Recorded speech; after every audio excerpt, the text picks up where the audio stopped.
Hello and welcome. On today's video, we are going to be talking about the stages of healing after a breakup, especially the stages after a breakup with somebody that was abusive, maybe emotionally abusive, maybe a narcissist, a manipulator.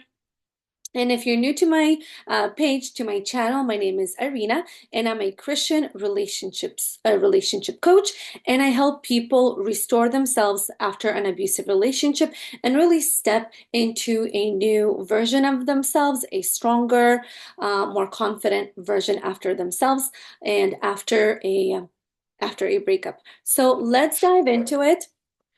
And we'll go through all the different stages that you might be going through after this breakup.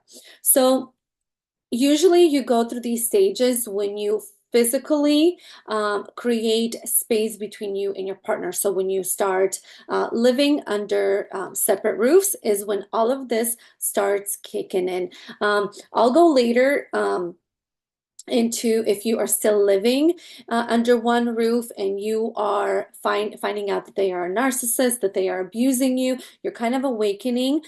There is that stage, but this really kicks in when you create space between you and your partner, especially, like I said, when you live under separate roofs. So let's dive into it. So when you create space, your mind and your body will go through a range of stages.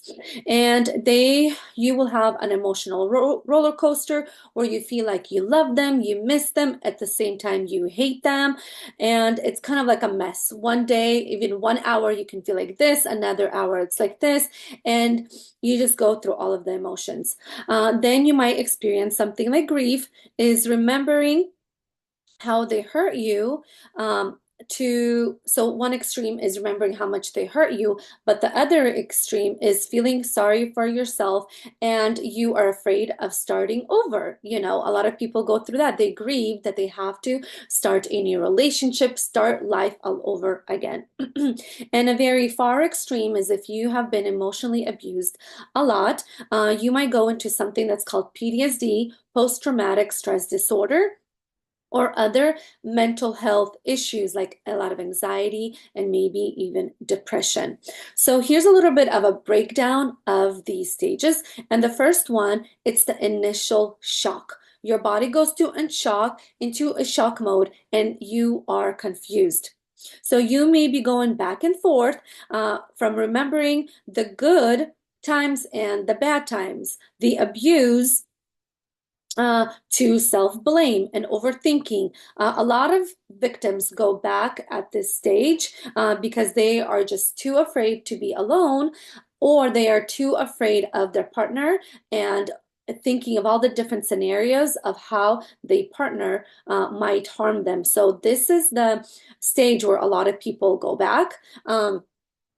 And because they are simply afraid, because the shock is too much for them to handle.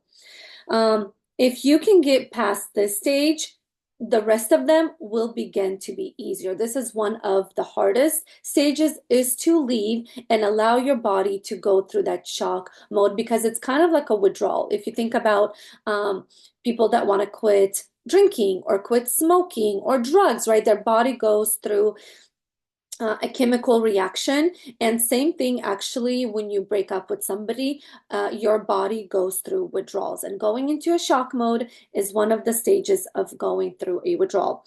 So in order to get through this, think um, don't think that this is your fault. Call things for what they are. If this was abuse, it was abuse. If they were hitting you, it's physical abuse. If they were calling you names, a lot of shaming you, a lot of making you feel guilty, gaslighting you, that is emotional abuse. Then stage two, what you might be feeling is kind of like numbness. And in the beginning, you might feel numb to whatever is going on.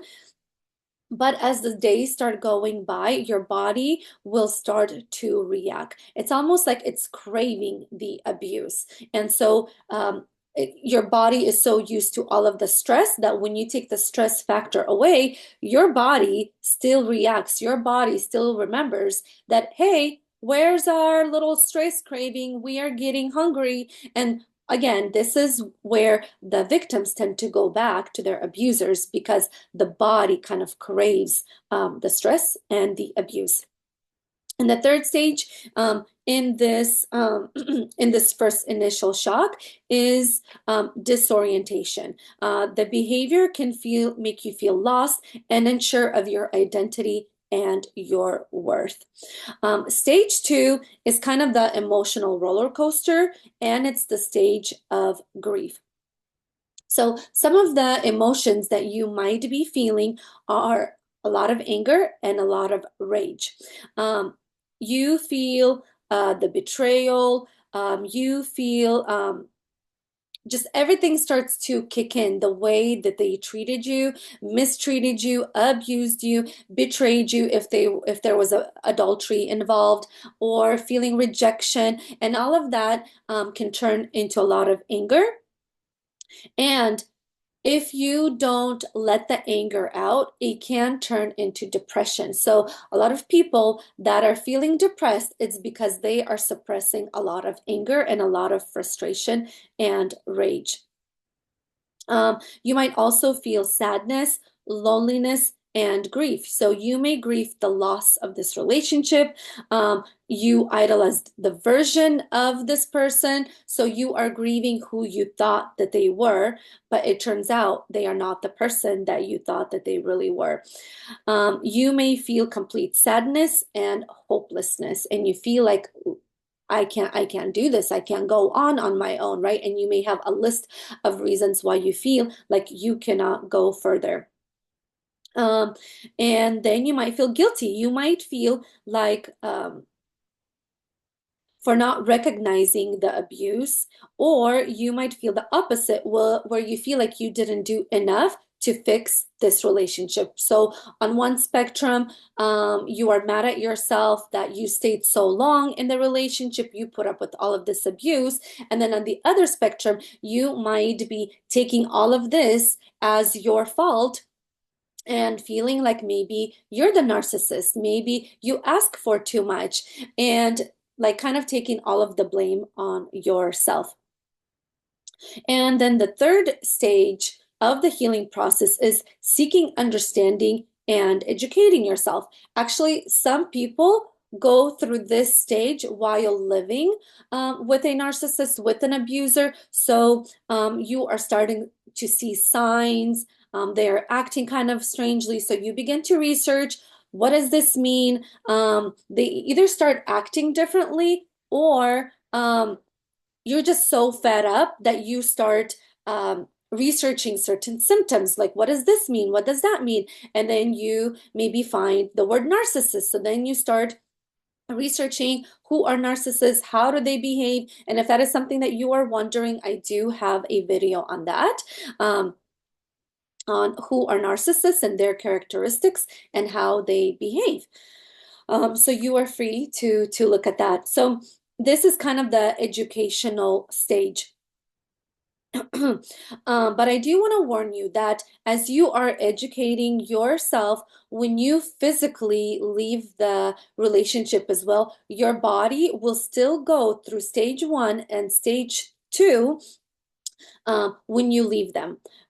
So your body will still kind of go into shock mode and into the emotional roller coaster, because in order to detach from an abuser, there has to be two stages. You have to physically remove yourself and emotionally detach from them. So this is the stage where you are learning about narcissistic abuse. You'll be seeking information and support to understand how does narcissistic abuse works, and why were you treated the way that you were treated. So here it's very important to start seeking and seeing the difference between reality and manipulation. You'll be learning, or you need to learn how to distinguish between their manipulation and your own thoughts and your feelings, because what they do is they project a lot of feelings on you. They make you feel a certain way, or they tell you, hey, this is what you should be feeling. And what they project on you, it's feelings like guilt, shame, fear, and like feeling like you are not worthy. And after this stage, now comes the recovery and the healing stage. Once you realize that you were living in abuse and you've kind of grieved the relationship, you've grieved that you put up with it for so long, you've grieved that they treated you this way, that they are not the person that you thought that they were. So then you begin to start rebuilding yourself. And in the recovery stage, you begin to reconnect with your identity. You'll rediscover your sense of self and who you are, and you will claim your independence. It is very important to start taking care of yourself and prioritizing your physical and emotional well-being. This is very important for your healing journey. Number 3 is you will begin or learn to set boundaries. This is very important to establish healthy boundaries with other people as well, not just the abuser, but other people around you, because you will begin to see that there are probably a lot of people that have been overstepping their boundaries. And also, you will need to learn to communicate your boundaries and speak up when somebody oversteps their boundary. Also, it's important to go no contact with the abuser or as minimal contact as possible, and especially like face-to-face or physical contact, because this is very important from preventing you from further emotional harm and damage. Next is the good part. This is where you begin to find your meaning in life. You begin to create closure and purpose for your life. So you will start creating a closure with that person, with that relationship, and you will see that you don't necessarily need that closure to come from that person. You can create it on your own. Then you will find the meaning to why all of this has happened to you in your life, and what were the lessons that life wanted you to take from this experience and from this relationship. And then the next thing will be finding purpose. And this is where you will begin to build a new version of yourself.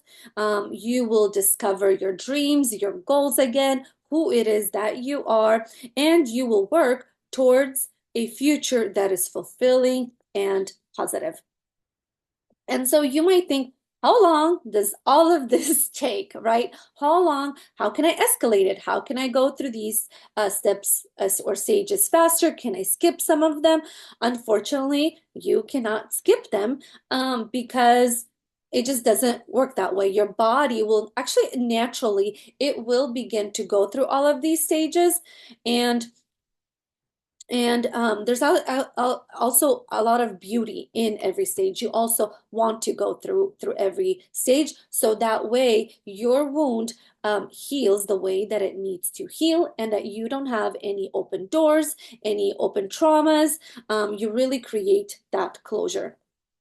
So on your own, if you do this on your own, it can take years because a lot of people get stuck in certain stages and they don't really move forward. Like, for example, I've seen a lot of people grieve and miss their abusive partner. They either want them back or they stick around. They wait to see maybe this person will come back, and so they get stuck. They get stuck in kind of the grieving. They don't really want to let go of the person or of the relationship. Another thing that I've seen is that people create walls instead of boundaries. And so they close themselves off to the world.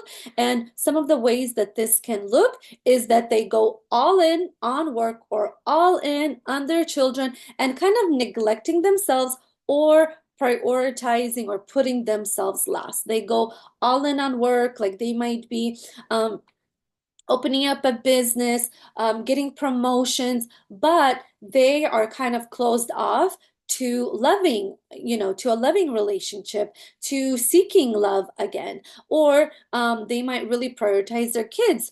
And this is also not healthy because this creates kids that are codependent, and you are codependent on the children instead of stepping into being an independent and raising children that are also independent. Also, a lot of people may kind of get stuck in that delusional reality, in that manipulative world that has been created, and this is where they get stuck in shame or guilt or fear.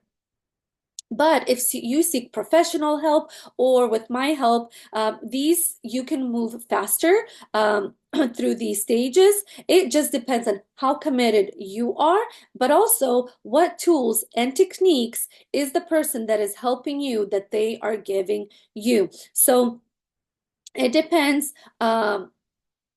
What your coach, your mentor, your therapist, what are they providing you with? Are you just kind of talking about your emotions and you're not really moving past them? And this is what I've seen with my clients is they tell me they've been in therapy for 2, 3 years, and they got them through some of the initial stages, but they feel like they are stuck. They are not really moving. And this is because it kind of goes further. Like you have to create closure. We can't just, be sitting here talking about emotions. That's part one. But it's part two is like, okay, how are we going to solve this problem? And kind of giving you the techniques to move on from this relationship and step into a new version of you. And I do have a 90-day offer where in 90 days you will begin to see a major change in your life, in your mindset, and you will begin to react differently to your situation. So, if you are interested in working on one-on-one, you can go through some of my other videos on how to leave a narcissist, who is a narcissist. So I talk about the abusive part, but also on how to restore yourself and heal yourself. You can find me on Instagram, and I will post all of the links that I have available in the description box below. So I hope that this video helped you and you have found yourself in one of these stages. And actually, I would love to hear from you. Where are you on your healing journey? Where are you? Maybe you're stuck on a stage and you want to move past that. So I would love to hear from you where you are at and where you are stuck. Thank you.